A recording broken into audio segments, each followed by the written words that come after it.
दोस्तों नमस्कार, मैं हूं विनीता यादव। अगर आप ये सोचते हैं कि जो कुछ बांग्लादेश में हुआ, जो कुछ श्रीलंका में हुआ और जो कुछ अमेरिका और अफगानिस्तान में हुआ वो भारत में नहीं हो सकता, तो आप गलत हैं।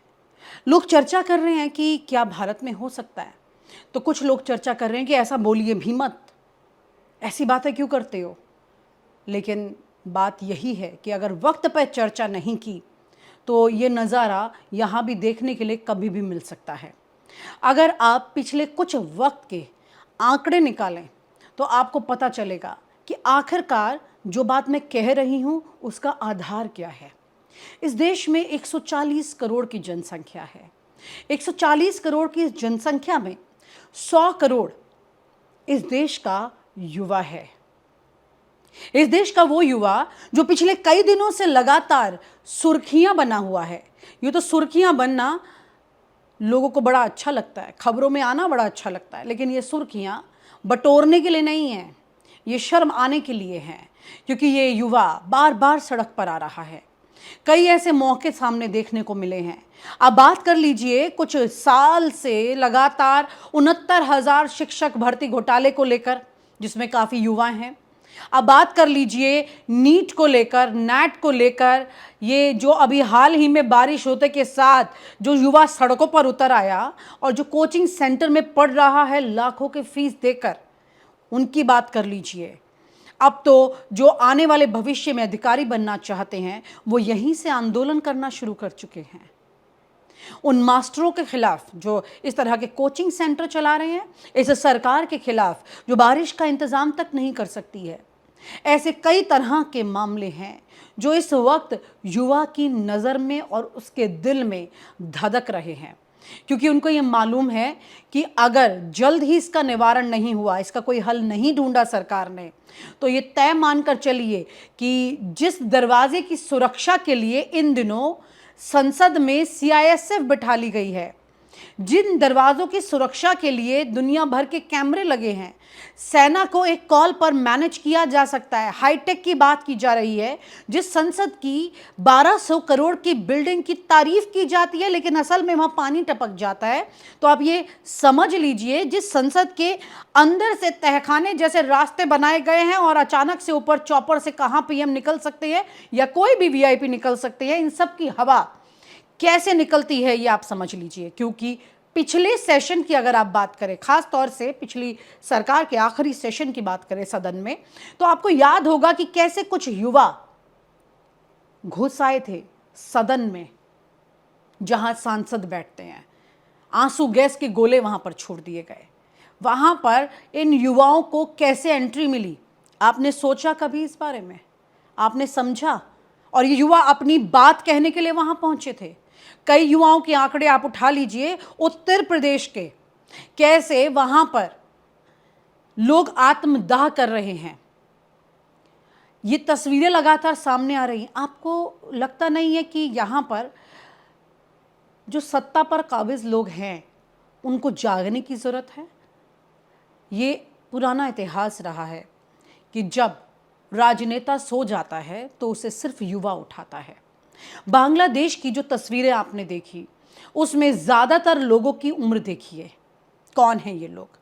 ये लोग 70 साल के लोग नहीं दिखाई दे रहे हैं। ये लोग कौन हैं? ये 17, 18, 15 साल की उम्र से शुरू होकर 40 साल की उम्र तक के वो युवा हैं जो कि अपनी भड़ास निकालने वहाँ पहुँच गए, जो कि वो सवाल जिसको लेकर के हंगामा हो रहा था उसका जवाब ढूंढने वहाँ पहुँच गए। सेना ने खबर दी रातों रात, शेख हसीना के परिवार के ही व्यक्ति सेना में मुख्य पद पर, बड़े पद पर मौजूद है। उन्होंने ये जानकारी दी कि आप तुरंत निकल जाइए वरना ये लोग आपको छोड़ेंगे नहीं। और आपने नज़ारा देखा उसके बाद कि कैसे घर में टेबल, कुर्सी, यहाँ तक कि जो तालाब में मछलियाँ थी वो तक लेकर के लोग अपने घर चले गए। बांग्लादेश की ऐसी स्थिति हो गई। आपने कभी सोचा है कि वहाँ का युवा बांग्लादेश की जीडीपी से क्या खुश नहीं था? वो तो जीडीपी को लेकर के तारीफ हो रही थी, 8 पर बिल्कुल रुकी हुई थी, जीडीपी नीचे गिर नहीं रही थी। सवाल उठ रहे थे कि भारत की जीडीपी का हाल बुरा हो रहा है और बांग्लादेश से भी ज़्यादा बदतर करेंसी में चला जाएगा क्या हमारा देश। लेकिन बांग्लादेश बेहतर काम कर रहा था, कोई दिक्कत उतनी बड़ी नहीं थी। लेकिन अचानक से क्या हो गया ऐसा, युवा का हल्ला बोल, युवा का हंगामा, अचानक से उनके घर का सामान लूट लिया। जो सत्ता पर आसीन हैं, जो देश को चला रहे थे, वो खुद भाग निकले रातों रात। अब वो नई दिल्ली में कहीं किसी सेफ हाउस में हैं शेख हसीना। लेकिन शेख हसीना की सबसे बड़ी गलती क्या रही, ये आपने सोचा? क्या ये गलती हमारे देश में भी हमारे जो सत्ता पर आसीन लोग हैं, क्या वो कर रहे हैं? ये आपने सोचा? क्योंकि शेख हसीना ने युवा के गुस्से को नहीं समझा। ऐसी ही कुछ गलती इस वक्त हमारे देश में हो रही है। नीट और नेट जैसे मामलों पर धर्मेंद्र प्रधान मंत्री, शिक्षा मंत्री आकर बोल तो देते हैं सदन में, शायद उनका फोकस सिर्फ और सिर्फ ये जवाब देने के लिए है कि हम क्या कर रहे हैं और हमने क्या किया और हमारी जवाबदेही क्या है और हमने गलती क्या की। लेकिन इससे बड़ी जवाबदेही है उनकी। जो इस देश का युवा है उसे संतुष्ट करने की जवाबदेही है, उस युवा के गुस्से को शांत करने की जवाबदेही है। इसको ध्यान रखना ज़रूरी है। बड़ी बात यह है कि किसानों के मुद्दे पर भी, जब किसानों ने आंदोलन किया था एमएसपी को लेकर, तब कैसे लाल किले से झंडा फहराने की बात हुई थी, किस तरह की तस्वीरें तब सामने निकल कर आई थी। और किसानों का ट्रैक्टर लेकर के दिल्ली तक कूच कर देना, सरकार ने शुरुआती वक्त में इसे उतनी गंभीरता से नहीं लिया। बाद में उन्हें अपनी गलती का एहसास हुआ और वो धीरे धीरे बड़ा लंबा वक्त लेने के बाद बैकफुट पर आई। लेकिन युवा के मामले में अगर वो वक्त से बैकफुट पर नहीं आती है और नहीं समझती है परिस्थितियों को, तो हमारे देश में भी ये दिन ज़्यादा दूर नहीं है। मैं आपको याद दिलाती हूँ सन 2011 की बात। इस देश को हिला कर रख दिया था एक बलात्कार के मामले ने, निर्भया केस। मैंने खुद देखा था कैसे देश का युवा इंडिया गेट की घेराबंदी कर गया, कैसे देश का युवा जनपथ पर आकर के बैठ गया, राजपथ पर घेरा रख कर लिया, कैसे राष्ट्रपति भवन की मेन दरवाजे तक पहुंच गया। आप जब साउथ ब्लॉक और नॉर्थ ब्लॉक देखते हैं, देश की अहम मंत्रालय जहां पर है, फाइनेंस मिनिस्ट्री, रक्षा मंत्रालय जहां पर है, उसके दरवाजे तक पहुंच गया और राष्ट्रपति भवन के दरवाजे को हिला दिया, वहां चढ़ गया, वहां पर बस चढ़ा दी, विजय चौक पर बस जला दी, पत्थरबाजी हुई। इंडिया गेट के चारों तरफ आंसू गैस के गोले घूम रहे थे, पत्थर फेंके जा रहे थे, फोर्स लगी हुई थी, युवाओं को खदेड़ रही थी। यूपीए की सरकार थी, बहुत बुरी परिस्थितियां थी। ये किसने किया था, सोचा आपने? उसके बाद सरकार बदल गई थी। सरकार बदलने का यह आगाज वहां से हुआ, ना कि सीधे सीधे अन्ना आंदोलन से। सरकार बदलने का यह आगाज इस तरह से हुआ जिससे कि लोग हिल गए, क्योंकि ये युवा किसी संस्थान से या किसी संगठन से नहीं थे, ये युवा अपने अपने घरों से निकल कर आ गए थे। कितना वक्त लगता है, आप और हम जानते हैं कितनी बार हमारे देश की इंटेलिजेंस रिपोर्ट तक फेल हुई है। हमारे देश में कश्मीर जैसे संवेदनशील जगहों पर इंटेलिजेंस रिपोर्ट फेल हुई है और आतंकी हमले हुए हैं, हमें धोखा देते हुए, हमारे इंटेलिजेंस को धोखा देते हुए। इंटेल इनपुट भी अगर ठीक ना आपको मिल पाए और जो लोग इसके आसपास रहते हैं, इंडिया गेट के आसपास रहते हैं, इस युवा को कितना वक्त लगेगा यहाँ आने में। आपको याद होगा उस वक्त कैसे 2011 में मेट्रो स्टेशंस बंद कर दिए गए थे कई दिनों के लिए।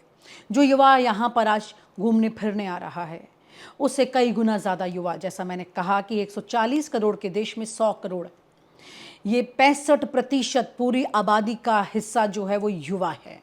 अगर इसे बेरोज़गारी सहन करनी पड़ती है, महंगाई सहन करनी पड़ती है, गलत काम करने पड़ते हैं, क्राइम करना पड़ता है, तो कितना वक्त लगता है इस युवा को आकर के सत्ता के दरवाजे पर दस्तक देने में।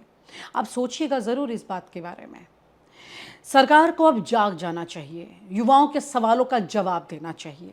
बहुत सारी ऐसी बातें हैं जो कि अभी भी सरकार के दरवाजे पर खड़ी हैं और इंतज़ार कर रही हैं कि आप आपसी राजनीति और कुर्सी बचाने की राजनीति को छोड़कर हमें देखिए, हमारे लिए कुछ कीजिए। मीडिया चैनल्स ने भी इस युवा के लिए एक ऐसा शगुफा छोड़ दिया कि कोई कुछ कह ना सका। मीडिया चैनल्स ने बड़ी आसानी से कह दिया कि आज नौकरियों की कमी नहीं है, स्किल्ड युवाओं की कमी है। वो युवा जो कि नौकरी पा सके उसकी कमी है, नौकरी की कमी नहीं है। बड़ा सवाल ये है कि ये युवा जो कि अपने आप को अब स्किल्ड कैटेगरी में भी नहीं समझता क्योंकि उसे नौकरी नहीं मिल रही है, उसे आखिरकार आप कैसे समझाएंगे कि तुम रोटी कमा कर नहीं खा सकते, ये जिम्मेदारी मेरी थी सरकार की और मैं तुम्हारे लिए पूरी नहीं कर पाया। उसे आप कैसे समझाएंगे? उसमें कमी निकाल कर आपको उसे सुधारने की ज़रूरत थी, लेकिन आज आपने उसे लापरवाही से छोड़ रखा है।